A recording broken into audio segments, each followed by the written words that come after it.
don Tomás, gracias por visitarnos, muy amable. Gracias por tu convite. Estoy a tu disposición para conversar. Wow. El otro día estaba mirando un archivo, yo no sé, creo que le envié un archivo de hace 4 o 5 años atrás cuando hicimos un recorrido Sí. por la zona del acceso sur. Sí, sí. Estábamos más jóvenes, un poquito. O estamos ahora más jóvenes, Y no sé cómo. yo te dibujaba con el aire, mis manos, sí.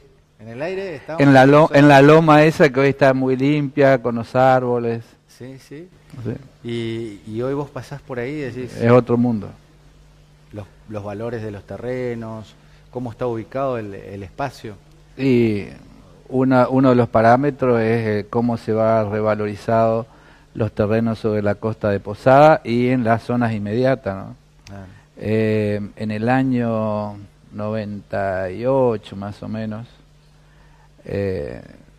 cuando estaba materializándose el primer tramo de la costanera de Posadas, comenzaron a crecer los precios de los inmuebles, los terrenos. En ese momento estaban en el orden de los 40 o a 50 dólares el metro cuadrado el terreno sobre la costa. En la zona de la costanera, en la zona de lo que hoy es el acceso sur, creo que andaban en 5 dólares el metro cuadrado de terreno. Hoy se está comercializando entre 500 y 700 dólares el metro cuadrado en la zona de la costanera de la etapa 1 a 4, y después en el acceso sur van de 200 a 300 dólares el metro cuadrado. Imagínese usted lo que se revaluaron los inmuebles. La tierra, así también, ni que hablar las mejoras, o sea, todas las cosas construidas. El otro día escuchaba un inmobiliario que decía, un empresario, ¿no?, que vende terrenos. En alguna época se necesitaban 2 departamentos para comprar una casa, digamos. Ahora se necesitan 2 casas para comprar un departamento. Digamos, como que cambió el concepto de querer mirar al río, digamos. Por ¿no? supuesto, esa es la clave. Hoy no solamente también es mirar al río, sino tocarlo y usarlo. Y eso es un proceso que se posibilitó después de haber hecho las costaneras, comenzar a hacer obras, diríamos complementarias a la costanera, que fueron balnearios, bajadas de lanchas, marinas. Aún no utilizadas todas, porque No. si hacemos un recorrido hay cosas que todavía faltan por completar. Candelaria, por ejemplo, hay una zona ahí. De a poco, sí, seguimos haciendo cosas. Con Garupá, por ejemplo, recientemente hemos convenido con el intendente armar alguna serie de nuevas calles internas para reestructurar la trama urbana de la ciudad, para pavimentar 30 cuadras con empedrados, para hacer el acceso, rehacer el acceso histórico que tenía donde está el Andresito. Vamos a hacer un muy buen acceso a la ciudad, con bicisendas, con una trocha más amplia de la avenida. Se le va a poner celoso Candelaria. No, Candelaria estamos haciendo también Candelaria. Garupá se merece, es una ciudad muy extendida que le faltaba reestructurarse. Comenzaron a aparecer ejes desestructurantes con la autovía, las multitrochas laterales, los pases por debajo de la autovía. La 105 también aparece como otro eje importante que vincula toda una zona oeste de Garupá con la zona este. Y ahora vamos a tejer internamente algunas calles que van a vincular la parte sur y la parte norte de Garupá. Ahora, con eso de la autovía, Garupá dejó de ser una especie de dormitorio simplemente, ¿no? De mucha gente que viene a trabajar a Posadas. Candelaria también pasa lo mismo, ¿no? Empezaron a redescubrir dos ciudades, por eso yo ya no hablo más ni de Posadas, ni Garupá, ni Candelaria, sino de la zona metropolitana. Claro. La región metropolitana, Posadas, Garupá, Candelaria, es un continuo. En no más de 5 años o en 10 ya la gente va a desconocer totalmente los límites de la ciudad. Va a ser un límite jurídico más que físico. Claro, claro, van a tener que trabajar más combinados los intendentes. Nunca pudo avanzar en esa idea suya de la corporación, digamos, una especie de corporación de municipios. Tiene que armarse una corporación metropolitana. Ahora es la oportunidad que van a aparecer nuevos candidatos en cada una de las intendencias y a ver quién se anima a trabajar en conjunto, porque no es un problema solo de que haya una ley para eso. Tiene que haber el espíritu de nucleamiento entre los que dirigen las ciudades, que tienen que presentar en sociedad en sus municipios para construir ese tipo de administración. Los hechos llevan a eso. Porque es lamentable, a veces uno ve mucha diferencia entre unos y otros con obras nuevas, ¿no? Quién cuida un poquito más, quién cuida un poquito menos. No, esa no es mi parte, esa le corresponde al otro, y se da con la basura, van a tener incluso, ¿no? Claro, eso estaba por decir. Van a tener que combinar cómo limpian la ciudad y cómo colaboran en la recolección de residuos, la deposición final de los residuos. Claro. Menos mal que una persona visionaria como Carlitos Rovira promovió la cuestión de la eliminación del final de los residuos urbanos. Claro. Y hoy tenemos a Fachinal, que es el receptor de todo, o si no seríamos siendo ciudades dormitorio de ratas y moscas. Las empresas constructoras todavía no han entregado algunos sectores, ¿no? Porque faltan, están entregando. Por eso los municipios no pueden hacerse de limpieza y del uso completo, digamos, de los lugares. Nosotros vamos entregando por etapas. Lo que pasa es que por ejemplo, los municipios de Garupá y Candelaria no están preparados, diríamos, institucionalmente, con infraestructura, porque lo que a veces tardan 50 años en materializarse, nosotros lo hicimos en 4. Por ejemplo, en este momento en Candelaria estamos haciendo todo el acceso nuevo que abarca desde la Ruta 12 hasta el río Paraná. Estamos una avenida con plazoletas, vamos a remodelar íntegramente la plaza principal de Candelaria, algunas plazoletas aledañas en armonía con esa remodelación de la plaza. Va a haber un nodo importante de acceso a la ciudad que va a ser equivalente al que tenemos en la zona de la Esgarita. Se va a cruzar por arriba con la Ruta 12, y la ciudad va a seguir horizontal, vinculándose la zona norte con la sur de la trama urbana. Una planificación de obras que no es de 2 años. No, y obras, porque uno puede planificar muchos planes, pero el asunto de obras. Cordón no es lo mismo que estamos haciendo. En Candelaria estamos haciendo también la nueva toma de agua, un nuevo tratamiento del agua potable. Claro. Está muy en crisis Candelaria en ese sentido. Estamos haciendo una ampliación importantísima en la estación transformadora, que va a permitir que haya energía suficiente en todo el territorio, no solo urbano, sino periurbano de Candelaria, que va a llegar hasta la urbanización del lago, por ejemplo, a Jupaprom, con redes troncales más que puedan transmitir más energía. Hoy día se corta cada rato la luz. Es cierto, es insoportable, digamos, en ese tema. Lo mismo en Garupá. Garupá ya terminamos una estación transformadora importante. Ahora estamos por hacer otra obra que nos solicitó EMSA, que va a permitir mejorar la alimentación hacia el barrio del Iproda, que se había hecho, y la urbanización, el club de campo que está después de esa urbanización. Estamos haciendo multiplicidad de obras. Por ejemplo, también completando acá para la zona de Posadas. Por ejemplo, venimos observando hace 2 años qué uso la gente da a la zona del brete. Ujú. Y en función de eso vamos a hacer unas fuertes inversiones también ahí. Vamos a mejorar la iluminación. Ahí tenemos 2 grandes torres que iluminan, vamos a incorporar 2 más. Vamos a hacer elementos de sombra para que la gente se guarezca debajo. Ujú.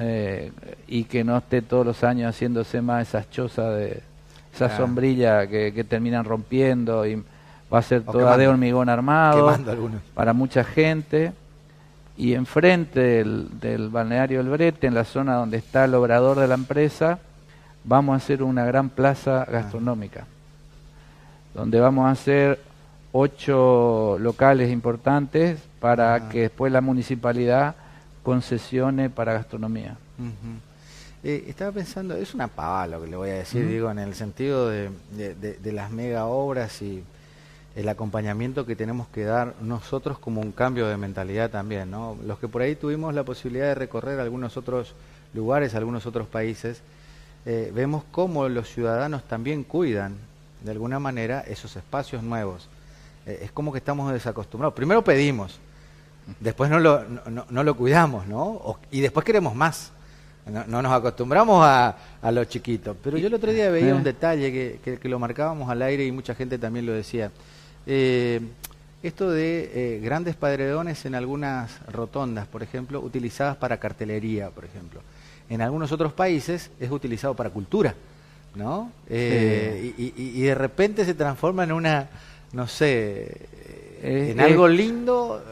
Es la ciudad y el espacio urbano es la casa grande de todos. Si no la cuidamos, yo quisiera preguntar a la gente si haría con su propia pared, en su propia casa, en su propio patio, haría lo mismo. Cuando no se siente y no se apropia la gente de su lugar es cuando no lo quiere, cuando no lo trata, cuando lo descuida. Claro. Pero la clave es que el que primero tiene que dar el ejemplo es el soberano. Primero tiene que dar ejemplo quien administra la ciudad. Uh-huh. Si el que administra la ciudad no cuida, la gente tampoco cuida. O sea, en la primera acción tiene que aparecer, digamos. Claro. Porque si no ya abrís a quien le toca ejercer digamos, la capatacia de la ciudad, que es el intendente.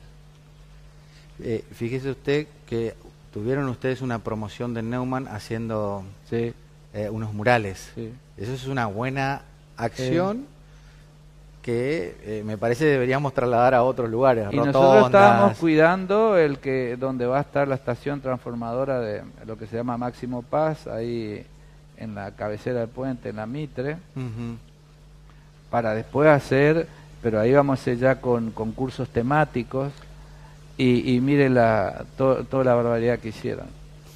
Hay que escracharle a quienes aparecen en los nombres de ahí. Si no fueron quien dicen esos nombres, tienen que ellos mismos promover que se borre sus nombres. Que se limpie. Hay que sacar fotitos y publicar de los nombres que están ahí. Claro. Yo, si apareciera mi nombre ahí, sería el primero en que denunciaría el hecho. Ajá. Es un cambio de mentalidad que tiene que llegar hasta la dirigencia. Por supuesto, es una barbaridad. El espacio, los muros son los muros de tu casa. Hay muchos detalles, pero que revela un poco que nos falta cultura urbana, nos falta amor por los espacios públicos. Por ejemplo, cuando suceden esos accidentes de personas borrachas con sus vehículos que chocan columnas de luz, ¿quién se hace cargo de eso? Viven ahí rotas, torcidas, cierto. Por ahí se arregla, por ahí no se arregla. ¿Qué hace el tribunal de falta, por ejemplo, de la municipalidad? ¿Le sanciona y le cobra una multa para que arregle? Y debería ser no, así. Y está todo así. Y ni que hablar a las palmeras, que las chocan, las revientan. Nos hace falta estar a la altura de las cosas que tenemos. Claro. ¿Y por qué sea eso? ¿Por qué se especula con el tiempo, se especula con las épocas, inacción? ¿Es mejor no meterme? No sé, ¿cuál es el concepto que...? Es un tema sociológico. Hace muchos años, cuando estábamos en la municipalidad, por ahí, en oportunidad de que Rovira había comprometido y lo hizo, plantar un árbol por cada chico que nacía por año, y eran más o menos unos 7.000 a 10.000 chicos por año que nacía. Hicimos 2 veces, plantamos esa cantidad en el año, y nos robaban las palmeras, nos robaban las plantas. Teníamos fotos, registramos, pero, o sea, si la misma gente que ve que roban no hace nada porque siente que no es suya, nosotros no podíamos estar peleándonos. Claro. Entonces yo le comenté a Rovira que yo había estudiado en la facultad en sociología urbana esas conductas, y es propia de un pueblo grande. Claro. Y yo le decía a Rovira que desde el punto de vista sociológico las conductas en Posada eran las de un pueblo chico, pero era que era un pueblo chico que todavía no tenía la conducta de ciudad, de ciudadanos. Claro. Que nosotros íbamos a crecer en todo sentido cuando fuésemos ciudadanos. Aquel que se sienta habitante de la ciudad y cuida la ciudad como extensión de su propio hogar. Y eso es lo que nos pasa. Claro. Pero eso se empieza por la dirigencia también. Lo vi el año pasado en una conferencia de prensa con el presidente de la Cámara de Diputados, Carlos Rovira. Anunciaron un proyecto, una idea, presentaron un dibujo. Bueno, 2 dibujos presentaron. Usted anunció también un centro cívico y el otro era un estadio único. Sí. Estuvo ahí en la presidencia junto con el presidente, digamos. Sí, él me había encomendado, y nosotros con unos equipos de arquitectos de la Yacyretá elaboramos lo que se llama el master plan. Ajá. Y en función de eso determinamos el tamaño del terreno, conversamos con Rovira y se eligió el terreno ese en la zona oeste. Eso por un lado, y después el otro master plan sobre el cual seguimos trabajando es en la zona del centro de educación, la zona del Brete, donde está EMSA, para radicar ahí el complejo único de toda la administración pública provincial. Claro. El objetivo, o sea, de Rovira es promover eso. Concentrar toda la administración pública ahí. 80.000 metros cuadrados cubiertos, y también otro valor importante agregado cultural, que va a ser un museo del agua del guaraní, en la zona del Brete, en la península que sale hacia el río. A ver, ¿cómo es eso? No. Un gran museo interactivo, con como ámbitos exteriores para grandes espectáculos públicos, y un museo que va a tener también con un programa muy moderno en la museografía a nivel mundial, que un equipo de arquitectos argentinos que viven en Harvard, los que vinieron por acá. Sí, los que vinieron, yo conversé con ellos, nos están preparando el proyecto. Qué tremendo. Ahora, mire lo que usted está diciendo. Y yo le dije, creo que hace 4 o 5 años atrás, cuando recorríamos las maquetas, porque en realidad en aquel entonces eran maquetas, la gente me decía, macana, ¿qué van a hacer? Pura promesa, anuncios simplemente. Ahora usted dice, eso se acostumbra, no es que quiere, lo toma y no quiere volver atrás, digamos, ¿no? Yo le voy a contar una anécdota. En el año 2000, 2001, en plena crisis, Rovira me mandó a Puerto Iguazú a desarrollar un plan maestro para levantar toda la cuestión de infraestructura turística de Puerto Iguazú. Usted no se imagina lo que era el lamento mohicano que yo me tenía que tragar cada 15 días que viajaba y me reunía allá con los representantes de la Cámara de Industria, Comercio y Turismo de Puerto Iguazú. Realmente era una ciudad fantasma.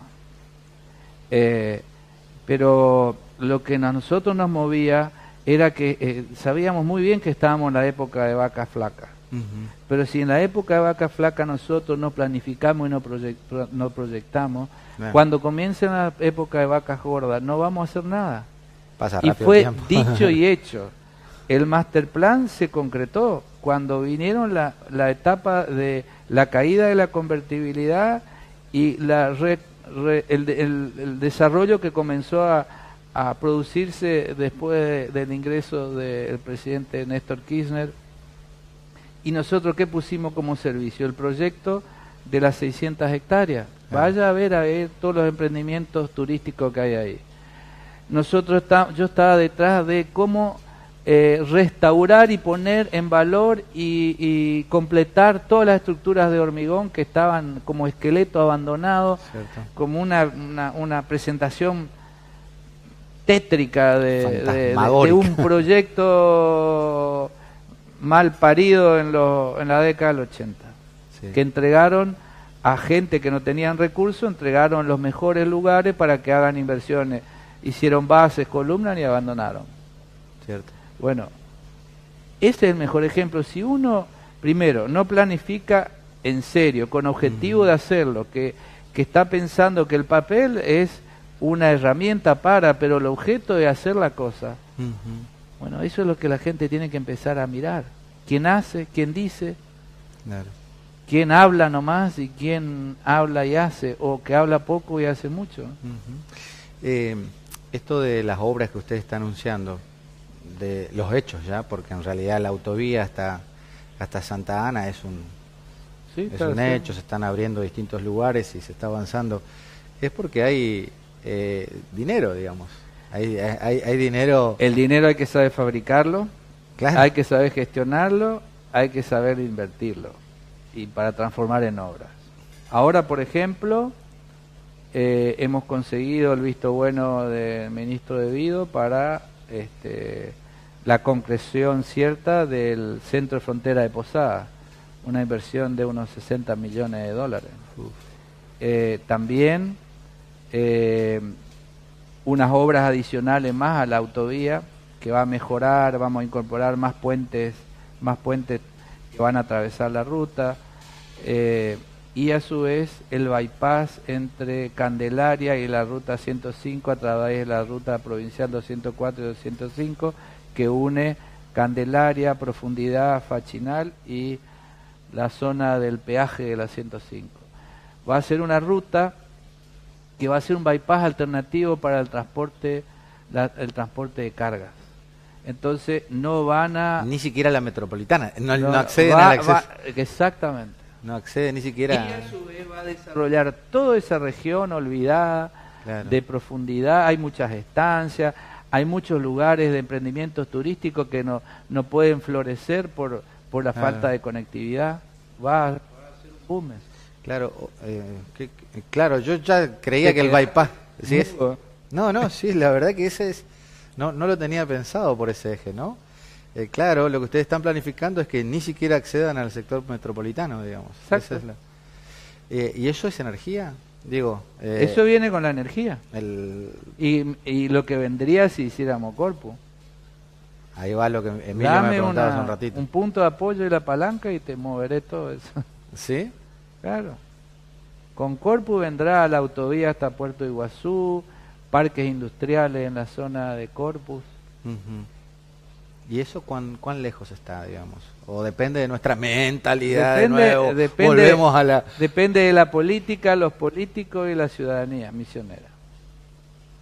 Digamos... Es un emprendimiento que significaría una inversión, incluyendo las redes de transporte, de unos 12.000 millones de dólares. Va a generar un 10% más que Yacyretá, va a afectar 32 veces menos población, claro, y va a afectar 10 veces menos territorio.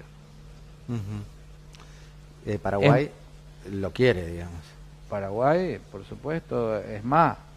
Nosotros tenemos un decreto, sendos decretos, tanto del presidente de aquella época, Duarte Fruto, de Néstor Kirchner, en que por decreto nos ordenó que una vez que terminemos Yacyretá, encaucemos Corpus. Claro. Y, Podemos hacer dentro del Tratado de Yacyretá. o sea, Yacyretá puede hacer. Es más, ¿por qué cree que yo soy el delegado oficial de la COMIP para Corpus? ajá, entiendo. Ya tenemos desarrollado el proyecto de Corpus. Sí, ¿y qué necesitamos? Lo que le dije. Decisión política, digamos. Decisión política, consulta a la gente, aprobación de la gente, y vendrá el desarrollo. Claro. Vendrá más trabajo para la gente, inversiones y una fuerte transformación de todo el eje Ajá. sobre el río Paraná de Posada a Puerto Iguazú. Ahí todo lo que pasó acá entre Posada, Garupá y Candelaria va a ser un poroto. Ajá. El 65% de los misioneros están sobre esa franja. Y es el eje industrial. Usted lo planificaba. Claro. Yo recuerdo aquella charla que Industrial, fluvial, electroducto, gasoducto, poliducto, de lo que se le ocurra, una gran franja de desarrollo para proteger la costa del Uruguay, nuestros bosques. Hay que generar desarrollo con otro lado para reequilibrar, o si no, ¿cómo va a estar protegiendo? Nunca me olvido el mapa que me mostró allá por el año 2000, que usted estaba en la oficinita ahí de donde Dobrucín después estuvo, digamos, ¿no? En casa de gobierno y marcaba el eje ese, ¿no? Tantos años hace falta para... Y por eso ahí fue cuando también te había mostrado y que salió, que era toda el Parway, Paraguay, ¿cierto? que todos me decían Parway, que es una concepción que existe en Estados Unidos, ¿no? Ajá. Nosotros necesitamos integrar ciudades con zonas protegidas. Ajá. Es cierto. Y entonces dejas todo el otro eje más... Para preservar Más algo preservación. hay que usar mucho el territorio en otro. Ajá. Sí. Nosotros hemos hecho una evaluación a raíz de todo mucha chusmerío, porque ya ni siquiera son planteos, propuestas, porque son más cosas que chusmerío. Evaluando toda la ocupación territorial de Misiones, todas las zonas, digamos, con ocupación de gente. Del 100% del territorio, la ocupación urbana, ¿sabe cuánto es? ¿Cuánto? El 10%. El 10%, en el 10% del territorio vive el 100% de la población. Ahí está sumado rutas, caminos, casa, terreno, zona urbana, periurbana, industria, todo lo que se le ocurra. Entonces, ¿de qué estamos hablando nosotros cuando dice que se afecta a esto, lo otro? Por eso su Twitter, digamos, el chusmerío, digamos, sí. El chusmerío, hablar sin razón, no dedicarse a estudiar, tomar las cosas que dicen otros porque quedan bien, porque está bien hablar de la ecología, no se sabe ni qué corno de la ecología, Claro. como si nosotros no fuésemos parte de la ecología. Claro. ¿Creen Naturalmente. que la son- ecología es solo los árboles y los bichos? ¿Y la gente? Necesita vivir también. Bueno, nosotros solo ocupamos el 10% del territorio. Claro. Es cierto eso. El resto está por los bichitos y las plantas. Ujú. Materia política, ¿cómo visualiza? Yo recuerdo una nota en un periódico de tirada provincial, donde el presidente de la Cámara de Diputados mencionó a 3 referentes de la renovación, destacando su trabajo. Uno de los nombres era el suyo, ¿no? Habló con Rovira en estos últimos días, lo vio bien. A ver, ¿cómo se viene la perspectiva para este año? Bueno, Carlito está bien, ha superado el trance que tuvo el año pasado, es una persona con mucha entereza, firmeza, sigue igual, sigue estudiando, sigue proyectando. Tenemos Rovira para mucho tiempo, muy a pesar de algunos discos que tiran a correr pavadas sobre su salud, etcétera. Y está hoy día es un Rovira recargado. A la mucha- Digo como Matrix recargado, bueno, este es varios Rovira recargados. recargado en el sentido del ánimo, del ímpetu y de la proyectación y la planificación. Estamos conversando mucho sobre la proyección a futuro. Cuando yo escribo eso, no es la cuestión iluminada de un momento, una para catarsis, escribir algo. digamos. No es una catarsis. Es lanzar algunos títulos que, bueno, vos conocés un poquito, pero yo soy testigo. La renovación fue una construcción, y es una construcción política que es abarcativa, que suma, pero que no empezó con un partido o una asociación de partidos políticos. Es verlo muy chico eso. Fue un cúmulo de personas con ideas, que nos encontramos pensando similar respecto a nuestra ciudad, Posada en su momento, pero cuando terminábamos de hablar era mucho más que Posada, abarcaba toda la provincia. Entonces cuando acontece lo del 2003, fue un hecho que permitió que nos juntemos detrás de esa misma gente, detrás de esa idea que la veníamos conversando del 95. Claro. Estábamos en la ciudad, pero las estructuraciones estratégicas de las ideas abarcaban la provincia. Por eso hay conexidad en todo lo que decimos, hacemos. Yo no necesito que Rovira me dé un recital, porque ya lo hemos conversado hace rato, montones de cosas, y hemos conversado con otros, y somos muchos que estamos trabajando. Accionan. Claro, que nuestra vocación es de trabajar, de proyectar, no es de figurar. Para nada. Y es una manera distinta de hacer política, no por el cargo, no porque decir yo me merezco esto y quiero forzar esto, no es así. Por eso también el estilo de la renovación es distinto a los demás partidos. Nosotros nos reunimos como amigos, con comuniones de ideas, y en esa reunión delegamos en el conductor, en este caso, para ser más preciso, tanto en Rovira como Mauri, para que ellos al Consuno elijan nuestros candidatos, porque no importa el candidato. Lo que importa es quién está más preparado para administrar la cosa que entre todos vamos a hacer. Claro. Y eso hay muchos que no entienden. O hay algunos que en su momento no entendieron y después patearon el tablero y se fueron. Solo se excluyeron. Porque esto es una construcción política que suma como una meba que se va así como un aceite. Todavía el que no tienen que entender, miren todo lo que estamos haciendo. ¿Forzó en algún momento usted la idea de estar en una lista o algo? No. Nunca. Trabajar, digamos. Trabajar y trabajar. No.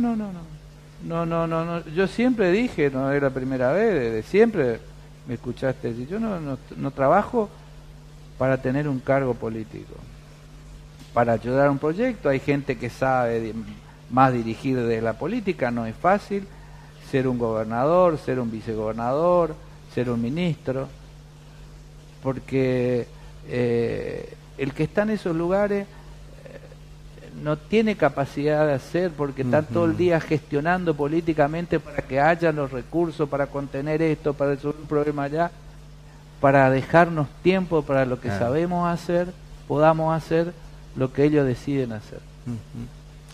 Y digamos, usted dijo díscolos, una palabra. En todos los lugares. No, seguro, sí. En cada espacio político, digamos, ¿no? Pero eso también es alentado por algunos que también son vivos, muy inteligentes. Y bueno, pero hay alguien que escucha y que actúa. No solamente quien la alimenta, sino si uno se la cree, va a dar pie a todo lo que le soplan. ¿Y hoy cómo está la renovación de aquí a bien, diciembre? Bien, 4 años más, mire, 8. mientras los mientras las otras agrupaciones políticas se están peleando como perro y gato, nosotros hace rato ya resolvimos qué hacer, porque para nosotros es una continuidad. Seguimos sumando gente, seguimos trabajando, nos planteamos proyectos a largo plazo porque tenemos la plena confianza de si vamos haciendo la sociedad nos va a acompañar. Por eso nos medimos en tiempo político. Nuestro tiempo político es mucho más largo. Bueno, usted que tiene mucho contacto con funcionarios nacionales, entre ellos de Vido, bueno, y otros sectores, ¿no? La mismísima presidenta Cristina Fernández de Kirchner, o Scioli, por ejemplo, ¿no? Ellos visualizan esta idea del proyecto renovador en la provincia de Misiones. ¿Ya lo entienden? Porque en algún momento es como que ponían una mirada en otros grupos. Conocen, entienden y respetan. Claro, porque una cosa es pegarse a un proyecto nacional para tener éxito y otra cosa es necesitar de un proyecto provincial para que ese proyecto nacional tenga cabida en una región, digamos, ¿no? Lo que nosotros hicimos acá en realidad fue la transversalidad que la gente le interesó. Nosotros construimos lo que era la transversalidad, es atravesar todo, vincular a todo, sumar a todo. No importa que vos tenés el sello radical, el peronista, el comunista o lo que fuera. Eso hicimos nosotros y lo llevamos a una realidad. Nosotros no es una chapa la que tenemos, son proyectos, son ideas fuerza, es la gente. El día que no tengamos más un planteo para la gente, dejamos de existir. En cambio los otros no, están peleándose por un sillón, por una chapita, por un cargo, se matan. Y fíjense ahora, uno salta al otro, el otro salta al otro lugar, fulano le lleva allá, el otro allá.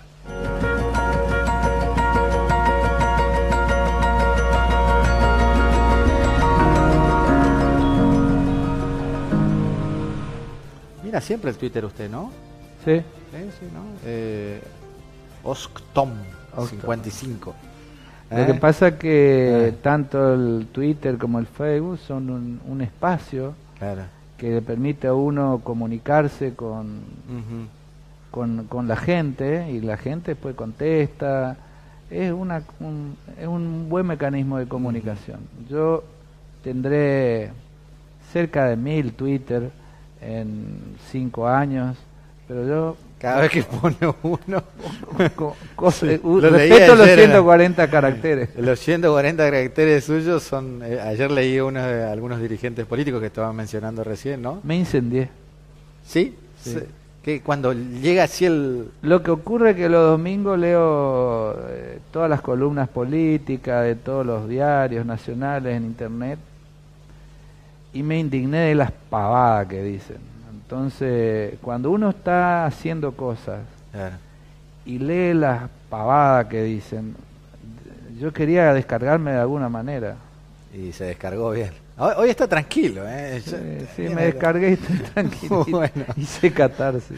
Bueno, hay una señora que nos escribió recién y decía, ¿cómo usted saca el porcentaje del 10% de la población en el territorio, digamos? Y habla del pino y habla un poco de...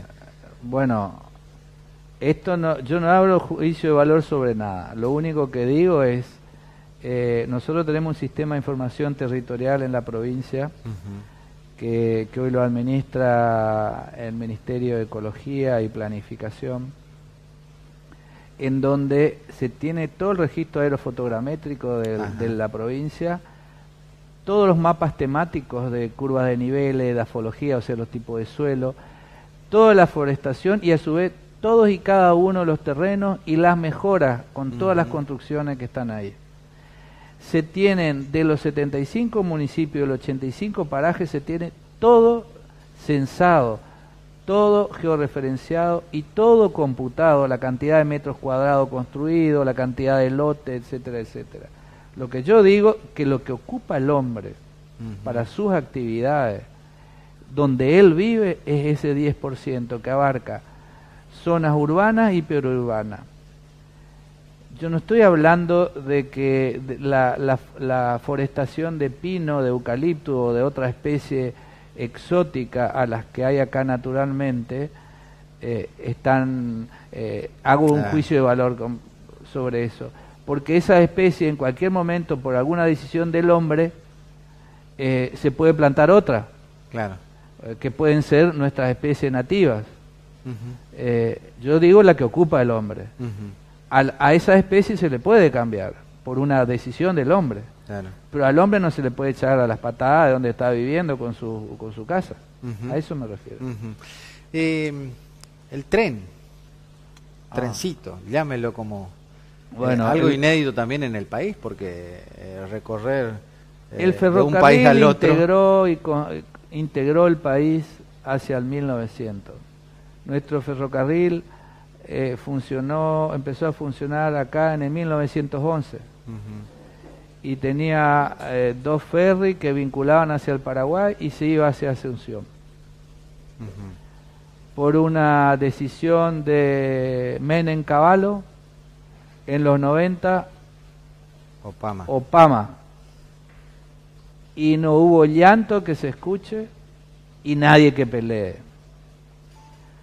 Hoy están hablando de recomponer ferrocarriles argentinos, en buena hora, pero también digo, y hice un Twitter de eso, que no sea solo llamarse ferrocarril argentino y que sea solo para la ciudad autónoma de Buenos Aires y para Gran Buenos Aires, porque hay que reconstruir nuevamente toda la red ferroviaria que tenemos, los terrenos, de alguna manera están intactas las trazas, se puede recomponer, así como en su momento, en el 1900 no se pensó los ferrocarriles como un mero negocio, como hoy se piensa. Con ese mismo sentido hay que reponer los ferrocarriles hoy, para transportar carga y transportar personas. En ese sentido, Yacyretá nos cupo una pequeña historia que no trasciende el mundo, ni el país, ni las noticias, pero hemos hecho una epopeya, demostramos que se puede y pueden ir pueblos. Eso que vino a habilitar y a inaugurar Randazzo, lo hizo Yacyretá. Recompusimos 30 kilómetros de vías, lo hicimos de vuelta, hicimos puentes, permitimos que se conecte Encarnación con Posada, y ahora la fase que viene es la construcción en Encarnación de una circunvalación equivalente a lo que es nuestro bypass, que va a tener unos 16 kilómetros, que va a circunvalar Camburetá, Encarnación, y va a llegar hacia la zona de San Juan, hacia Alquiteria, y va a ser una autovía con un tren al costado. Entonces se va a poder restablecer el tren y se va a poder conectar todos esos lugares, esos 16 kilómetros, y se va a poder conectar también con Garufa.